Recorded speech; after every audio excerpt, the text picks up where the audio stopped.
و خاندان یوسف نیز سوی بیتیل خروج کردند و خداوند با آنها بود. و خاندان یوسف در بیتیل جاسوسی کردند و نام این شهر پیشتر لوز بود. و پاسبانان مردی را که از شهر بیرون آمده بود دیده به او گفتند: در آمدگاه شهر را به ما نشان ده و ما به تو احسان خواهیم کرد. و او در آمدگاه شهر را به آنها نشان داد و آنها اهل شهر را از دم شمشیر گذرانیدند و آن مرد را با تمام خانواده‌اش رها کردند. و آن مرد به زمین هیتیان رفت و شهر بنا نموده نام آن را لوز خواند تا امروز نام آن همین است.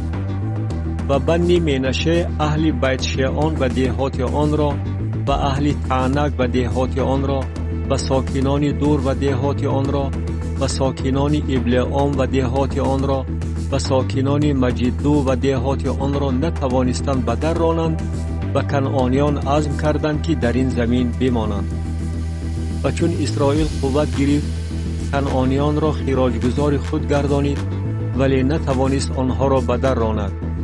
و بنی افرایم کنعانیان را که در جازر ساکن بودند نتوانستند به در رانند و کنعانیان در میان آنها در جازر سکونت داشتند. بنی زبولون ساکنان قطرون و ساکنان نهلول را نتوانستند به در رانند و کنعانیان در میان آنها سکونت داشتند و خراجگزار بودند. بنی آشر ساکنان عکو و ساکنان سیدون و احلاب و اکزیب و حلبا و عفیق و رحوب را نتوانستند به در رانند. و آشریان در میان کنعانیانی که ساکن آن زمین بودند سکونت داشتند، زیرا که آنها را نتوانستند به در رانند. بنی نفتالی ساکنان بیت شمش و ساکنان بیت عنات را نتوانستند به در رانند و در میان کنعانیانی که ساکن آن زمین بودند سکونت داشتند. و ساکنان بیت شمش و بیت عنات خراجگزار آنها بودند.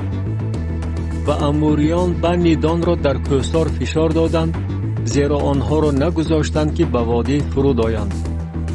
و اموریان عزم کردند که در کوه حارس در ایالون و شعلبیم ساکن باشند. ولی دست خاندان یوسف بر آنها گران آمد و خراجگزار گردیدند.